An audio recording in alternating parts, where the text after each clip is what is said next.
a classification of mankind.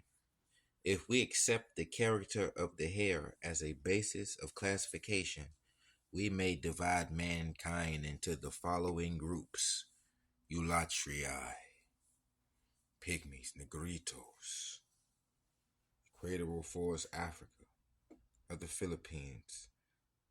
Look at that. Short and yellow skinned Bushmen of South Africa, Hottentots of South Africa. Hot in a tot is the backside. So remember when they was talking about being thick, I forgot what the word was for it, but they were saying it was a Hottentot trait. That's what you get the word hot. Hot is you know what hot mean. Hot and the tot. You see what I'm saying? Hot backside. That's a bar. Then you got the short and tall and dark skinned. That's how you get the Negroes, Bantus of Africa. Remember this for educational purposes. This may ruffle some feathers and shake some kizaves. See they classified as a dark group. So when you get under Cymatria, Cymatria are dividable into several main divisions according to their skin color. The great majority are that's that head shape. Melanois or dark group. See, this situation says dark skin up top with the Jareer situation.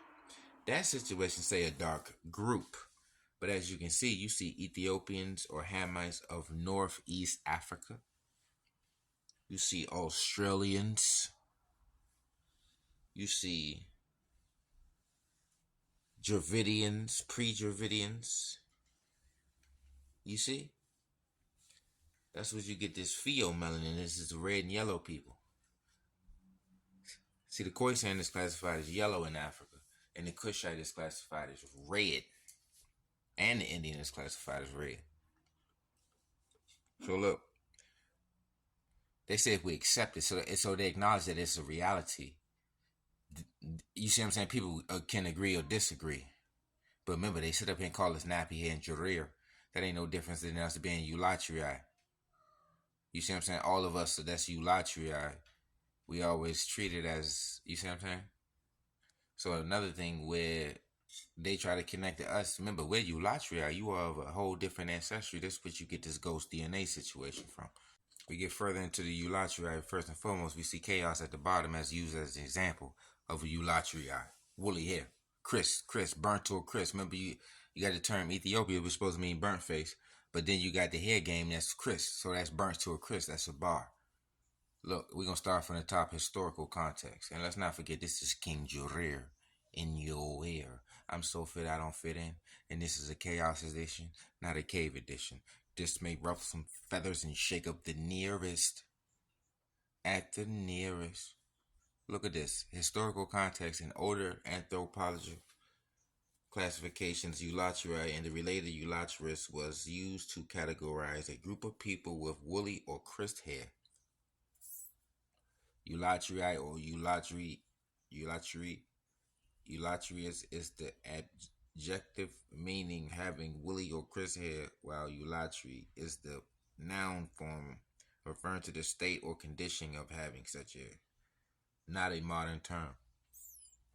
While the term Eulatria has historical significance, it's generally not used in modern anthropological classification, which tend to emphasize genetic diversity and avoid racial categories. That's what you get this "we all human" from.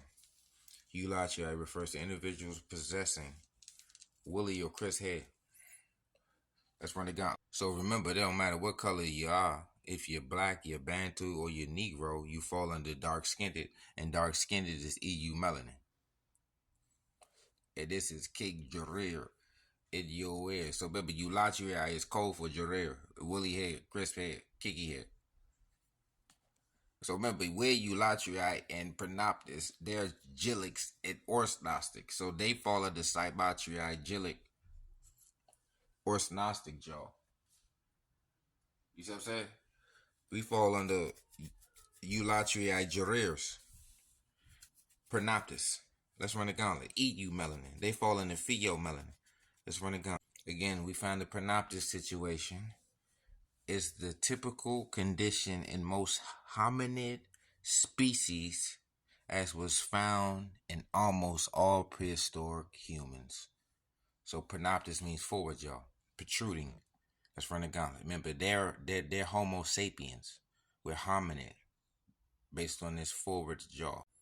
Look what it said. The Somali Bantu predominant Negroid physical traits also serve to further distinguish them from the Somalis. Among those physical phenotypical characteristics, the Bantu are kinky, and you see that Jareer hair, while Somalis are soft-haired, Jileec. The majority of Bantu has converted to Islam. See, the conversions is just to slow down the goddamn marginalization and the suppression and the oppression coming from dark-skinned Europeans, backed by European weaponry, and backed by European militia. You see what I'm saying? These people got Arab unions trained by Turkish military in the United States and provided with Russian weapons and United States weapons. And you see what I'm saying? You see up top it says 7 Negro. You see the lips and the nose. You don't get that combo out of everybody else. And you see it's pronoptis. So you see the mouth is poking out. Everybody else's mouth is coming in. Meaning orthognostic, meaning straight jaw. You go to the orthognostic game. Remember, straight jaw. It says north of the continent, as well as in many East Africans, Ethiopians, or whatever how you pronounce it. That's the Cushitic game. Remember, Cushite and Shemite is brothers. Japhite, Semite, Hamite. And remember, so Ethiopian is orthognostic. And it says orthognostic game is also frequent in that Khoisan game. You see? The Khoisan got the orthognostic jump off. The Ethiopian is orthognostic. It says the continent had, it says as well as, he said orthognostic common in north of the continent as well as many East Africans, Ethiopians.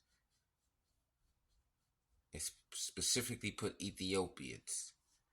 Orthognostic game is frequent in the Khoisans of South Africa. So remember, when they're talking about these people in these places, these are all orthognostic jaws, scientists, people, and references. All straight jawed. Let's run it down. So remember, no protruding means no forwardness, meaning that they showing that the Neanderthal, along with the Caucasoid and the Mongoloid, is both orthognostic. If you look up at the profile right there, it says orthognostic under Gasnic index. Remember, Gasnic basically means jaw in like Latin.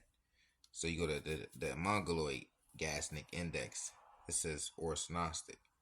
Even in those type Mesorine, remember Mesorine means goddamn Asian. And look, up top Caucasoid it says Liptorine. Liptorine means Caucasian. So Mongoloid, Mesorine, that means Asian in the middle. And Liptorine, Caucasoid means long, narrow nose. But you see it says no protruding chin, aka orthognostic jaw, straight jaw. No protrusion. Remember, protrusion is pronoptis. Pronoptis means forward. Protruding means forward, meaning your mouth pokes out. Their mouth don't poke out. They don't got no forwardness. So they say no protruding. Rosy cheeks. Look, rosy red. What's that? The red man. Broad protruding nose. Remember, we got the wide flat nose. Yours just says broad protruding. When you look up the definition of African nose, it's wide, flat. Broad, wide, flat, not broad, protruding. They look large eyes, straight, thick hair. We don't got no straight, thick hair. Let's run it down.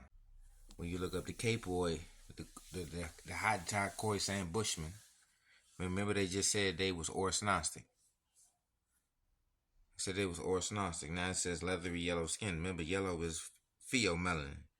So remember, we showing, look, exoderm, a person with yellowish skin, especially one belonging to a race characterized by yellowish or light brown skin. Khoisan game.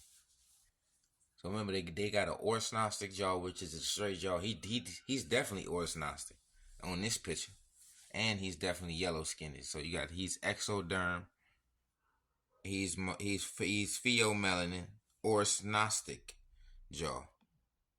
Hottentot of South Africa. Remember, you got dark skin, which is black and brown, and you got which is EU melanin, and you got red and yellow, which is light, and that's pheomelanin, and it's